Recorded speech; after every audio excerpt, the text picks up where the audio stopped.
아멘. 할렐루야. 성경 말씀은 다 귀한 생명의 말씀이지만 6장은 너무나도 사무엘하 6장은 너무나도 귀한 말씀입니다. 하나님께서 우리 신앙생활의 많은 부분을 우리 신앙생활의 많은 부분의 지침을 이 6장을 통해 우리에게 주고 계십니다. 오늘은 11절까지 전하겠습니다. 다음에 기회가 있을 때 12절부터 또 전하도록 하겠습니다. 이 말씀의 배경은 이렇습니다. 지금부터 3100여 년 전, 3100여 년 전에 어떤 일이 있었냐면 사무엘상 2장부터 7장까지 나오는 이야기인데요. 엘리라는 제사장이 있었습니다. 선지자 겸 제사장인데 그 엘리 제사장에게는 두 아들이 있습니다. 홈리와 비냐스라는 아들이죠. 그때 이 홈리랑 비냐스가 막 하나님의 재단에서 막 물건을 도둑질하고 사람들의 재물을 훔치고 자기 마음대로 하고 성전에서 수용되는 여인들과 동침하고 막 이런 범죄를 막 저지릅니다. 엘리는 그것을 적극적으로 말리지도 않습니다. 막 그렇게 호랑방탕한 생활을 하고 있었는데 전쟁이 납니다. 블레셋과 전쟁이 나요. 전쟁이 자꾸 지는 거예요. 그러니까 어떻게 하느냐? 법궤를 하나님의 그 법궤 있지 않습니까? 하나님의 그 돌판, 계명이 써있는 돌판과 또 만나의 항아리와 또 쌍난 아론 지팡이가 들어있는 그 법궤를 마치 부적같이 여겨서 법궤가 있으면 승리할 수 있겠다 생각하고 홈리와 비느하스가 이 법궤를 가지고 전쟁을 하러 갑니다. 에베네셀이라는 곳으로 전쟁을 하러 갑니다. 원래 실로에 있었는데 가서 법궤를 가지고 가서 싸움을 이길 줄 알았는데 더 크게 패하고 법궤까지 블레셋이라는 이방인들에게 적들에게 뺏겨버려요. 그래서 그 자리에서 홈리와 비느하스는 제사장이 전쟁터에서 죽고요. 그 소식을 들은 엘리는 실로에서 바로 즉사합니다. 그 소식을 듣고 넘어졌습니다. 법궤가 이 블레셋으로 끌려갔는데 신당에 두니까요. 그 블레셋의 그 우상이 막 넘어집니다. 그리고 그 도시에 그 성읍에 전염병이 돕니다. 독종이 막 일어납니다. 이쪽으로 옮겨가도 그러고 저쪽 성읍으로 옮겨가도 그러니까 블레셋 사람들 어떻게 생각하냐? 이거는 저쪽 하나님이 화가 난 거다. 그렇게 생각해서 베스메스라는 곳에서 소수레에다가 실어서 이 법궤를 보냅니다. 그래서 이게 기랏 여아림, 오늘 본문에는 바알레 유다라고 명명되어 있는데요. 그 지방의 아비나답이라는 사람의 집에 약 70여 년간 방치를 됩니다. 법궤가. 이해되십니까? 이 잊혀졌던 법궤를 지금 다윗 왕이 예루살렘으로, 수도를 예루살렘으로 정하고요. 예루살렘으로 옮기는 이 수송작전 중에 벌어진 일이 오늘 본문의 내용입니다. 가진 정성을 다해서 법궤를 옮깁니다. 너무너무 화려하게 옮깁니다. 근데 옮기다가 나곤의 타작마당이라는 곳에서 소가 뜁니다. 수레를 끌던 소가 뛰니까 법궤가 떨어질까봐 이 아비나답이라는 사람의 아들 우사가 법궤에 손을 댑니다. 아마 이게 뒤로 밀려내놓으니까 못 떨어지게 하려고 이렇게 딱 손을 댔을 거예요. 원래 법궤는 만지면 안 되는 거거든요. 거기서 하나님이 우사를 죽이십니다. 손을 댄 우사를 죽여버려요. 다윗은 실망하고 나 같은 게 무슨 법궤를 옮겨 막 화도 나고 그래서 예루살렘으로 돌아가 버립니다. 그리고 그 법궤는 예루살렘으로 가지 못하고 오벳 에돔이라는 사람 집에 또 방치되기 시작합니다. 먼저 명심해야 될 것은 뭐냐면, 이 본문을 통해 명심해야 될 것은, 여러분 6절에 보면은 이 수레가 소가 뛰고 이 법궤가 떨어질 뻔했던, 그래서 우사가 그 손을 대고 그래서 하나님이 진노하셔서 우사를 죽이신 그 일이 나곤의 타작마당에서 벌어졌다는 거죠. 나곤의 타작마당. 왜 마당일까요? 타작마당이라면 타작할 때 우리가 이렇게 좁은 곳에서 하지 않고 넓은 데서 하지 않습니까? 왜 타작마당에서 했을까요? 그것은 좁은 산길에서 이 일이 벌어지면 보는 사람들이 몇 명 안 되겠죠. 산에서 내려오는 길이었으니까요. 잘못을 제대로 가르쳐주고 싶으신 하나님의 마음이 담겨져 있습니다. 하나님의 배려입니다. 여러 사람들이 보는 데서 여러 사람들을 가르쳐주고 싶으신 거예요. 이런 식으로 하면 안 된다. 좀 이따 설명해 드리겠지만 이것은 잘못된 일이다. 목적이 하나님은 혼내시는 것이 아니라 바른 길을 가르쳐 주시기 위한, 그것이 바로 하나님의 사랑이죠. 항상 명심하시길 바랍니다. 하나님은 여러분들을 사랑하시고요. 여러분을 살짝 혼내실 때는 다 여러분 잘 되라고 그러시는 거죠. 아멘입니까? 바른 길 가라. 말씀대로 살라. 그래서 복된 삶을 살라고 하나님께서 여러분들을 살짝 혼내실 때도 있다는 거예요. 그것이 여러분들을 혼내주시기 위한 것이 아니라 여러분들을 사랑하신다는 거예요. 그것을 명심하시기를 축원합니다. 자, 여기서 우사의 잘못이 나옵니다. 민수기 4장 15절에서는 이런 법궤나 하나님의 성물은 절대 사람이 손으로 만질 수가 없습니다. 제사장만 간신히 특별할 때 만지는데, 법궤는 제사장도 못 만지고 그 위에다 망만을 씌우고 그 밑에 이렇게 채를 끼워놓는 거예요. 법궤 밑에 이렇게 두꺼운 뭐라 그럴까요? 봉 두 개를 이렇게 깨어나가지고 그 봉을 잡는 거예요. 봉을 잡아서 옮기고 봉을 잡아놓고 그 위에 옮길 때는 또 그 위에다가 여러 막을 씌우고 막 그러는 겁니다. 손을 절대로 대서는 안 됩니다. 그럼에도 불구하고 우사는 인간적으로는 잘못한 것이 없는 것 같이 보여져요. 왜냐하면 수레를 몰았잖아요. 그러니까 수레를 안전하게 모는 게 이 사람 사명이죠. 우사의 사명이에요. 그리고 소가 뛰어서 법궤가 떨어지려고 그러니까 그 귀한 법궤가 떨어지려고 그러니까 그냥 안 떨어지게 잡은 것뿐이지 않습니까? 근데 왜 하나님 우사를 죽이셨어요? 여러분, 우사는 이 법궤를 약 70여 년간 보관했던 아비나답의 아들이라고 좀 전에 말씀드렸습니다. 그렇죠? 몇십 년을 법궤에 함께 했어요. 아마 이 우사도 그 법궤에 함께 했을 겁니다. 그 앞에서 막 놀기도 하고 그 앞에서 잠을 잤을 수도 있어요. 어떨 때는. 어릴 때부터 봤겠죠. 그야말로 하나님의 은혜 가운데, 하나님의 인재 가운데 헤엄치는 삶, 푹 잠겨 헤엄치는 삶을 사는 것이 바로 우사입니다. 그러다 보니까 하나님의 인재와 하나님의 은혜와 너무 가까이 지내다 보니까, 하나님의 거룩함과 너무 가까이 지내다 보니까 하나님에 대한 경외감이, 하나님 말씀에 대한 경외감이, 두려움이 사라집니다. 법궤를 어떻게 대해야 되는지를 잊어버린 것이죠. 하나님이 하나님이심을 잊어버리게 된 것이죠. 너무 가까이 있다 보니까. 겉으로 보기에는 법궤에 대한 경외심이 있어 보였을지 모르지만, 평상시에는 이거 굉장히 귀중한 거 만지면 안 될지 모르지만, 다급한 순간이 오니까, 순간적인 상황이 오니까 자기도 모르게 속에 있던 경외감 없음이 드러나. 그래서 법궤에 손을 대는 겁니다. 하나님은 그 점을 책망하시고. 여러분, 우리도 평상시에는 신앙생활 잘하는 것 같고 하나님을 두려워하는 것 같지만, 우리도 순간적으로 위급한 일이 닥치면 우리도 속에 있는 게 나옵니다. 나오지요? 그렇죠. 하나님에 대한 경외심이 나타납니다. 정말 이 사람이 하나님을 좀 줄이세요. 추우신가 본데 또 줄이세요. 자꾸 에어컨을 째려보셔서 설계를 못해요. 줄이세요. 네, 바람 세기라고 있죠. 아니면 온도를 좀 높게 된다.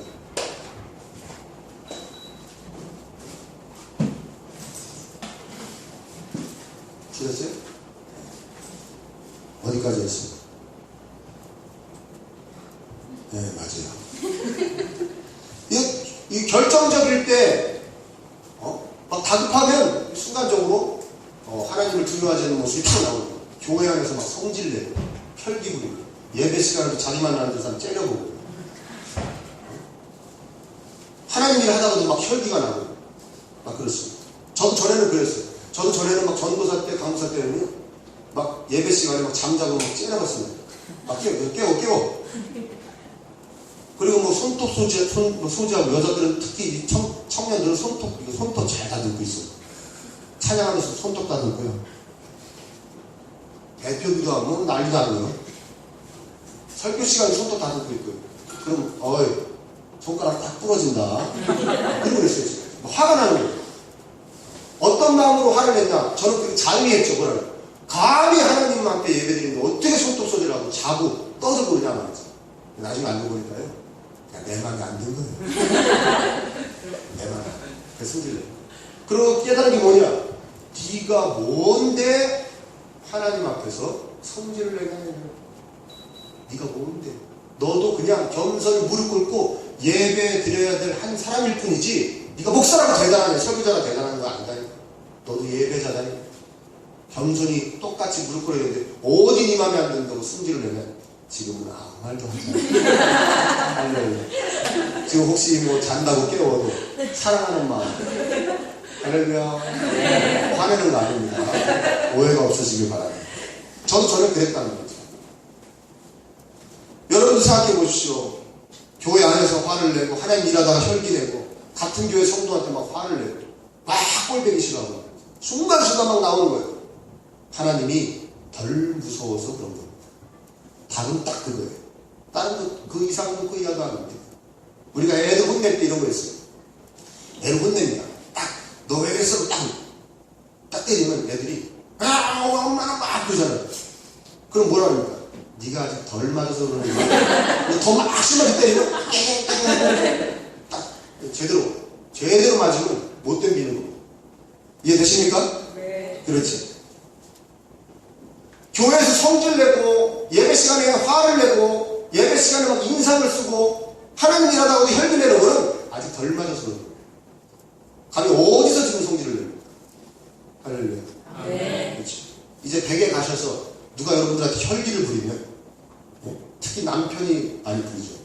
남편이 혈기를 부리면 가만히 보고 계시다 이렇게 네가 아직 덜 맞아.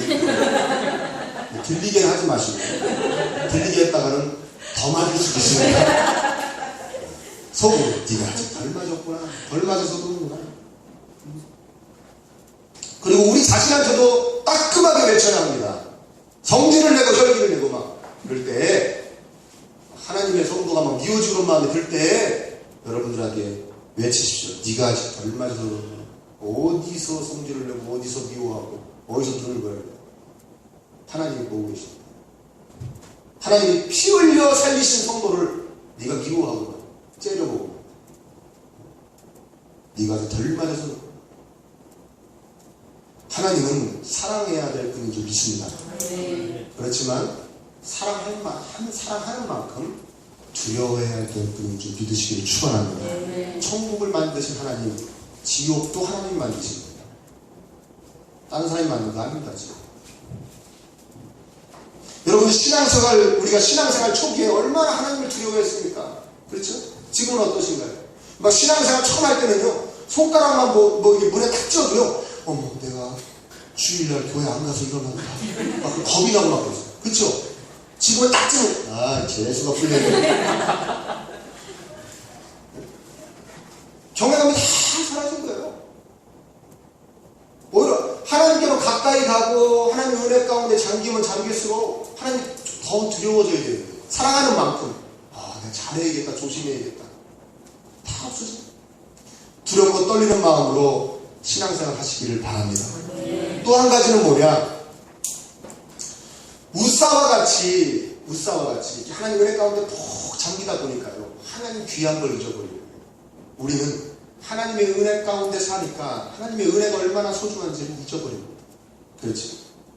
은혜와 축복 속에 묻혀 살다 보니까 이 예배를 통해서 또 여러 가지 경건의 생활을 통해서 하나님께서 우리에게 베풀어 주시는 그 은혜와 축복이 얼마나 귀한 건지를 잊어버립니다.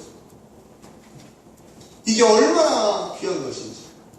저는 어릴 때 신앙생활 하다가 좀 신앙생활 교회 안 나가고 그런 시기가 좀 있었어요. 공부 열심히 한다고.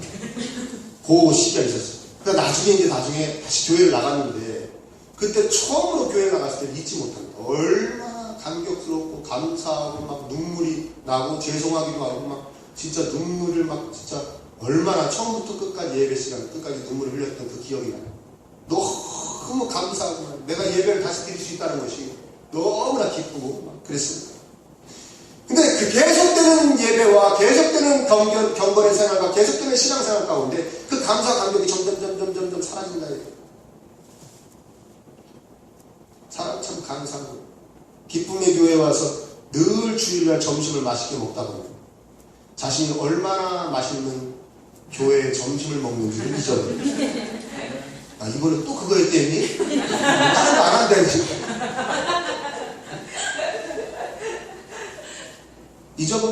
사람이 잊어버려. 자신이 얼마나 큰 은혜와 축복을 받고 사는지, 자신이 얼마나 맛있는 점심을 먹고 있는지 잊어버려. 잊지 않으시기를 축원합니다. 네. 내 자신이 얼마나 큰 은혜와 축복 속에 살아가고 있다는 것을 늘 잊지 마시기를 축원합니다. 사실 우사의 잘못보다 더 잘못한 사람이 저도 누굽니까? 다윗입니다. 오늘의 비극은 다 다윗으로 인해 비롯된 거예요. 왜 다윗이 그 법궤를 옮기자고 그랬습니까? 다윗의 잘못은 무엇입니까? 다윗이 이스라엘 왕으로 등극하고요. 예루살렘을 함락하고 성을 쌓고 수도를 예루살렘으로 정합니다. 사실은 기특합니다. 그 전에 왕 사울은 40년 동안 왕이었는데 법궤는 신경도 쓰지 않았어요. 그냥 방치했습니다. 근데 다윗은 딱 왕이 되자마자 성을 쌓자마자 나는 이렇게 좋은 데 거하면서 하나님 법궤를, 하나님의 임재를, 하나님을 상징하는 저 법궤를 저기다 둘 수 없다고 옮기려고 그런 것이죠. 기특해요. 그리고 이 나라의 왕은 내가 아니고 하나님이시다. 여기는 신정국가다. 신이 통치하는 국가라는 것을 만천하에 선포하기 위해서 법궤를 지금 옮겨오려고 하는 겁니다. 그런데 그 모셔오는 것이 1절에 보니까 뺀물이 3만 명. 뺀물이 3만 명이라고 하면 3만 명의 특공대를 조직했다는 거예요. 뭐 옮겨오는데? 법궤를 옮겨오는데 3만 명의 군사를 동원했다는 거예요. 그것도 특공대로. 그 다음에 3절에 보니까 새 수레를 만들었습니다. 아마 엄청나게 화려하게 만들었을 거예요. 법궤를 실어올 그 수레. 그리고 5절에 보니까 막 각종 악기로 막 요란 악대를 만듭니다. 빰빠라빰 빰빰빰 이러면서 울려고. 근데 법궤는요 이렇게 요란 뻑적지근하게 옮기는 게 아닙니다. 민수기 4장 15절에 보면요 수레에도 옮기면 안 되고 만져서도 안 되고요. 뭐 이거 악기 이거 아닙니다. 그냥 고아자손이 레위 지파의 고아자손이라는 사람들이 그 떼져 있는 그 봉을 잡고 한 4명 정도 되겠죠. 이렇게 4명이 어깨에 메고 내려와야 되는 거죠. 다윗은요 하나님이 분명히 이것은 수레가 옮기면 안 된다. 만져서도 안 된다. 고아자손이 그것도 보통 사람도 아니고 레위 지파의 고아자손만이 어깨가 메고 옮겨야 된다고 분명하게 말씀을 통해서 말씀하셨는데 다윗은 하나님의 말씀을 무시한 채 폼나게 법궤를 모셔오고자 했던 거예요. 폼나게. 이 사람이 어깨에 메고 이 산길을 내려오면 이게 폼이 납니까 안 납니까? 법궤가 이러면서 이게 폼이 납니까 안 납니까? 폼 안 나죠. 꼴이 우스운 거예요. 볼품이 없어요. 그러다 보니까 잘못된 방법을 선택한 것이죠. 지 마음대로 다윗 자기 마음대로 하나님께 뭔가를 해드리려고 했던 것입니다. 자기 마음대로 신앙생활을 하려고 했던 것입니다. 폼나게. 여러분 인간은 누구나 폼나게 살고 싶어합니다. 심지어는 신앙생활. 이런 거 자주 봅니다. 어떤 성도님에게 이번에 이 일 좀 해주시겠습니까? 이 일 좀 맡아주시겠어요? 이렇게 부탁을 드리면 대부분의 성도님들이 이렇게 말씀하십니다. 신앙생활 열심히 할 수 있는 내 환경이 조성되면 제가 그때 한번 제대로 믿음생활 멋있게 한번 해보겠습니다. 그래요. 지금은 뭐 시간이 없고 지금은 제가 너무 돈이 없고 뭐 여러 가지로 지금은 그렇고요. 제가 한번 그렇게 좋은 환경이 조성되면 제가 한번 멋있게 신앙생활 하겠습니다. 열심히 하겠습니다. 그렇게 약속을 하신답니다. 근데 원래는요 하나님의 말씀에 지금 열악해도 지금 순종할 때 그렇게 좋은 환경이 펼쳐진다는 걸 믿으시기를 축원합니다. 네. 원래 영적 원리가 그렇게 되는 거거든요. 그런데요 그렇게 어려운 상황 가운데 일을 열심히 하려고 그러면 폼이 안 나요. 그렇죠? 왜? 막 시간에 쫓기고 그러니까 폼이 안 나고요. 물질 때문에 또 폼이 안 납니다. 막 전전하게. 예를 들어서 뭐 나에게 여전도 회장을 하라고 합니다. 내가 별 물질이 없어요. 그러면 여전도 애들이 막 모였을 때도 막 자기 같아서 막 폼나게 막 돈도 막 오늘 점심은 내가 싹! 막 이러면서 막 하고 싶은데 그걸 못하는 거죠. 나보고 사람은 뭐 어떡하지? 아니, 폼이 안 나는 거예요. 자기가 봤을 때 폼이 안 나는 거예요. 여유롭게 좀 폼나게 팡팡 쓰고 싶고 막 그런데 폼이 안 나는 것이죠. 근데요 제가 조금 전에 말씀드렸던 그렇게 좋은 환경이 조성되면 그때 한번 멋지게 신앙생활 해볼게 하고 약속했던 분들은 열의 아홉은 나중에 그렇게 좋은 환경이 조성돼도 절대 안 합니다. 절대 안 합니다. 어려울 때 하던 분들이 좋아져도 하는 겁니다. 이해되십니까? 네. 설사 한다고 해도 폼 나는 일만 찾아다닙니다. 그러다가 했는데 폼이 안 나면 바로 삐져버립니다. 바로 삐져. 지금 본문의 다윗처럼 여러분 8절 한번 보시겠습니다. 오늘 본문 8절 한번 읽어볼까요? 시작. 여호와께서 우사를 치심으로 다윗이 분하여 그곳을 베레스 우사라 부르니 그 이름이 오늘까지 이르리라. 다윗이 삐진 겁니다. 자기 잘못을 생각하지 않고 여호와께서 우사를 치시고 다윗이 분하여 화가 났다는 거예요. 그것을 베레스 우사. 베레스 우사가 뭐예요? 여호와가 여기서 베레스를 죽이셨다? 그런 뜻이에요. 하나님 여기서 우사를 치셨다? 이런 뜻이에요. 하나님 여기서 우사를 죽여버렸어. 화가 나면 삐져버린 겁니다. 내가 정말 멋있게 폼나게 한번 하나님 섬기려고 했는데 나한테 이러실 수가 있어. 그리고 삐져가지고 예루살렘으로 가버리고 법궤를 가져가지도 않고 그냥 오베드돔이나 집에 방치해버리고. 그런데 다윗이 우리가 잘 살고 다윗이 그동안 하나님께서 다윗에게 해주신 그 은혜와 축복을 따졌을 때 지금 이런 일 그것도 자기가 잘못했는데 이런 일을 하나님이 하셨다고 삐져도 되는 겁니까? 안 되는 것이죠. 배은망덕한 것이죠. 근데 우리도 그러고 살라는 우리가 또 얼마나 많은 축복과 은혜를 주시는데 자기 마음에 안 들어 삐져버리는 거예요. 그동안 받은 걸 생각도 하지 않고 내가 거봐 나 같은 게 뭘 그거래 안 한다고 그랬지 괜히 하니까 그렇게 되잖아.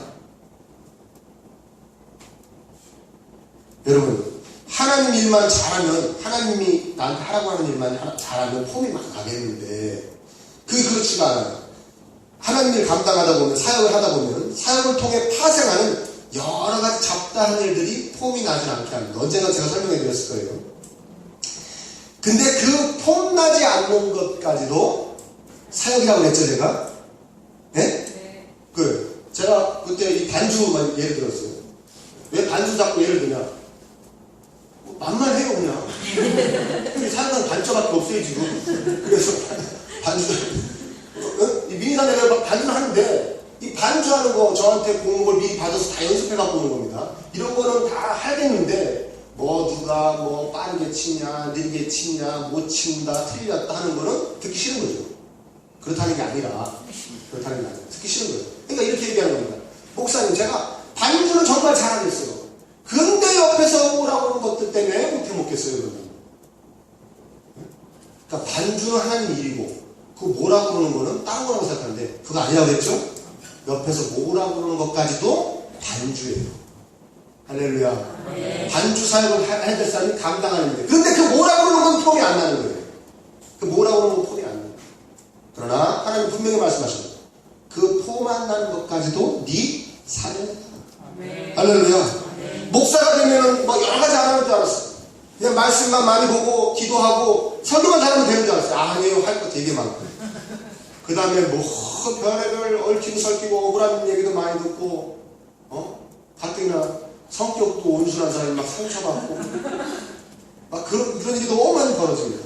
여러분도 마찬가지. 교회를 하면서 억울한 말도 듣고 욕도 먹고 다 그게 사명을 감당하는 겁니다. 그것까지 사명이고 그 폼안 나는 것들까지도 여러분의 사역인 줄 믿으시기를 축원합니다. 네. 세상적으로도 폼나게 살려고 하지 마십시오. 너무 폼나게 살려고 그러지 마세요. 인생 힘들어집니다. 남편은 부인은 그저 사랑하고 나 사랑해주고 함께 하나님 잘 섬길 수 있는 사람을 선택하시고 남편으로 폼내려고 하지 마세요. 아내로 폼내려고 하지 마시고. 할렐루야. 네. 이해되십니까? 자식도 마찬가지예요. 자식으로 폼내려고 하지 마세요. 자식은 하나님 사랑하고 사람 사랑할 줄 알고 하나님 대신 키우면 잘 키우신 거예요. 할렐루야. 네. 자식으로 폼내려고 하지 마십시오. 그다음 인생 힘들어지는 거예요. 물질 하나님을 위해 쓰려고 버세요. 그 물질로 폼내려고 버지 마세요. 그러면 인생 힘들어지는 거죠. 사회적 지위요? 그렇지 못한 사람들 잘 도와주고 섬기려고 높이 올라가세요. 낮은 사람들 잘 도와주려고. 그걸로 폼내려고 하다 보면 인생 망가지고 자리 연연하다가 나중에 망신당하고 돼요. 폼나게 살려고 하지 마시고요. 아름답게 살려고 애쓰시기를 축원합니다. 네. 하나님 보시기에 아름답게 살려고 하시면 하나님께서 사람 보기에도 아름답게 하실 줄 믿습니다. 네. 신앙생활도 마찬가지입니다. 정말 순수하게 열심히 신앙생활 하면요 사실은 세상적으로 폼은 좀 안 납니다. 정말 순수하게 신앙생활 열심히 합니다. 그러나 신앙생활에 폼이 나기 시작하면요 하나님의 뜻과는 다른 길에 들어서는 것입니다. 신앙생활로 폼이 나기 시작하고 신앙생활. 다윗도 하나님의 돌봄 속에서요, 죽을 고비를 여러 번 넘기면서 감사해요. 그래도 감사했어요. 막 자기 장인이 자기를 죽이고, 자기 조방기처럼 장인이 딴 데로 시집을 보내버리고, 자기 장인이 자기를 죽이러 오고, 자기 부하들을 데리고, 옛날 자기 부하들을 데리고 자기를 죽여 다니는데도 감사하고 죽일 고비를 넘겨주시는 하나님께 감사했어요. 행여라도 하나님의 뜻과 다른 길을 갈까봐요. 동굴 속에서 다윗이 이렇게 자고 있는데, 숨어 있는데, 사울이 용돈대로 들어왔다 그러죠. 가서 창으로 툭 찌르면 다윗이 사울을 죽여버릴 수도 있는 거예요. 근데 어떡합니까? 혹시라도 하나님이 기름 부으신 왕을 자기가 죽어서 하나님이 섭섭해 하실까, 하나님이 마음에 안 들어 하실까봐 그 사울을 안 죽여요. 안 죽여요. 그때는 얼마나 조심하고 정말 하나님의 뜻대로 살려고 애를 썼습니까? 근데 지금 왕이 돼갖고 살만해지니까, 왕이 돼갖고 살만해지니까 뭘 해도 폼나게 하고 싶은 거예요. 그리고 그렇게 폼나게 하면 하나님도 좋아하실 것이라는 착각을 하게 되는 것입니다. 순간적으로 신앙의 순수함을 잃어버리게 되는 것이죠. 우리 기쁨의 교회 성도 여러분, 우리가 이 다음에 정말 모두가 여유로워져도, 우리 기쁨의 교회가 여유로워져도 신앙의 순수함을 잃지 않았으면 좋겠습니다. 네. 우리 기쁨의 교회가 처음에 가려고 했던 그 길을 벗어나지 않기를 바랍니다. 네. 오늘날 교회들이 얼마나 세상적으로 폼을 냅니까? 폼을 잡습니다. 그 폼을 잡으려다가 세상에서 얼마나 망신을 당하고 손가락질을 당합니까? 여러분, 착각하면 안 됩니다. 교회가 아무리 세상적으로 폼을 잡아도 세상은 멋있다고 하지 않습니다. 야, 폼난다고 하지 않습니다. 여러분, 꽃보다 할배 보셨습니까? 네? 꽃보다 할배 보면 막 유럽의 그 멋진 성당 교회들 나오죠. 네? 뭐 그거 보면서 여러분, 야, 정말 영성이 있는 교회야. 여기 교회 성도들은 신앙심이 대단할 거야. 그렇게 생각합니까? 야, 고생들 했겠다. 야, 돈 많이 썼겠다. 그냥 유적이에요. 관광거리일 뿐이에요. 아무것도 아닌 거예요, 그거. 아무것도 아닌 거예요. 오늘날도 마찬가지입니다. 오늘날도 마찬가지. 그 유럽의 그 의리의리한 교회들에 가보면요, 할머니 주일날 할머니 몇 분 앉아가지고 예배 드리고 있어요. 목사님은 할아버지고요. 성도들이 아무도 없어가지고, 성도들이 다 사진 가지고 놀러가가지고요, 그 의리의리한 교회 할머니 몇 분 앉아서 할아버지 목사 설교 듣고 있어요. 하나님이 썩이나 퍼지나 기뻐하시겠다. 야, 이렇게 크게 적어가지고 할머니 몇 분 앉아 예배 드리는구나. 정성이 대단하다. 하나님 기뻐하시겠습니까? 오늘날에도 마찬가지입니다, 여러분. 의리의리한 예배당 지어놓는다, 의리의리한 교회 건물 지어놓는다고요, 폼이 납니까? 아무리 멋있다고, 우리가 멋있을 거라고 의리의리한 교회를 전하도요, 세상은 절대 멋있다고 하지 않습니다. 쟤네들 뭐하냐고 합니다. 뭔 짓이냐고 합니다. 그 교회 교인들만 그냥 좋아하는 거예요, 서로. 그 교회 교인들만. 결국엔 그저 자기들만의 망상, 자기 만족일 뿐입니다. 단체로 폼 잡는 거예요, 단체로. 단체로 망상에 사로잡혀서 단체로 폼 잡고 있는 거예요. 크나큰 범죄입니다. 범죄. 하나님께도 사람입니다. 여러분, 우리 예수님 한번 바라보시길 바랍니다. 예수님을 떠올려보세요. 예수님 생애에 세상적으로 폼나는 게 뭐가 있었습니까? 예수님은요, 사람들이 예수님에게 나타나는 기적에 반해가지고 예수님을 왕으로 삼을까봐, 막 섬길까봐, 막 예수님의 그 외형적으로 나타나는 것만 반해하고 덤빌까봐 자리를 피하기도 하셨던 분이에요. 도망도 가셨던 분이에요. 그렇게 예수님의 사역이나 예수님의 생애에는 폼나는 게 하나도 없었어요. 예수님의 십자가의 길은 처절했습니다. 희생과 헌신과 죽음과 고통의 길이었어요. 폼나는 길이 아니었어요. 우리도 그 길을 따라간다면 우리 신앙생활도 폼나야겠습니까? 아니죠. 깨끗하고 순수하고, 아멘입니까? 네. 겸손해야 될 줄 믿습니다. 네. 사단은 우리를 공격합니다. 원수마귀는 우리를 공격합니다. 귀한 신앙생활하는 거 폼나게 좀 해. 폼나게 해야 될 거 아니야. 교회 일도 폼나게 하고 생색나게 하고 헌금도 폼나게 해. 이왕이면 담임 목사를 갖다 드려. 왜 헌금하면 너? 네가 헌금한 걸 티를 내.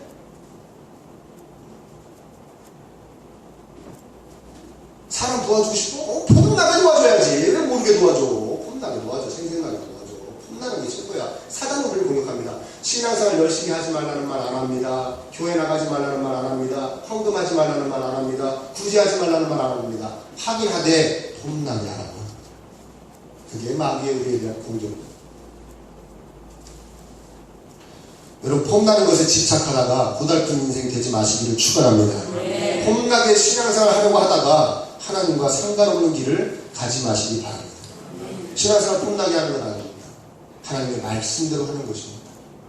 폼이 안 나도 때로는 보이지 않는 곳에서 남들이 모르는 일이라도 그저 묵묵히, 때로는 눈물을 흘리고, 때로는 욕을 먹어도, 억울한 말을 들어도, 억울한 일이 생겨도, 복잡한 일에 막 얽힌 설켜도 그저 묵묵히, 그저 겸손하게, 그저 순수하게 하나님께서 정해 주신 대로 하나님 말씀대로 순종하는 것이, 그것이 참된 신앙생활의 눈빛입니다.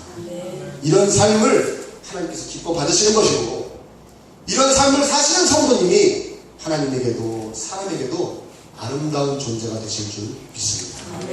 명심하시기를 축원합니다. 여러분, 신앙의 순수함 잘 지키십시오. 하나님 사랑하시는 것만큼 늘 그분을 두려워하면서 삶과 모든 언행에 조심하시기를 축원합니다.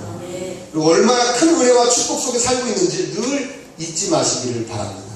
무엇보다 폼이 나지 않아도, 생색이 나지 않아도 하나님께서 원하시는 대로 순종하실 수 있는 저와 여러분 되시기를 예수님 이름으로 축원합니다. 오늘 말씀 붙잡고 기도하기를 원합니다. 하나님, 신앙의 순수함을 저희들 잃지 않게 하옵소서. 하나님을 두려워하는 마음 늘 잊지 않게 하시고, 얼마나 큰 은혜와 축복을 받고 살아가는지도 잊지 않게 하시고, 무엇보다 폼이 나지 않아도 하나님 말씀대로, 하나님 뜻대로 순종할 수 있는 우리들이 되게 하여 주시옵소서. 주여 한번 부르짖고 기도하겠습니다.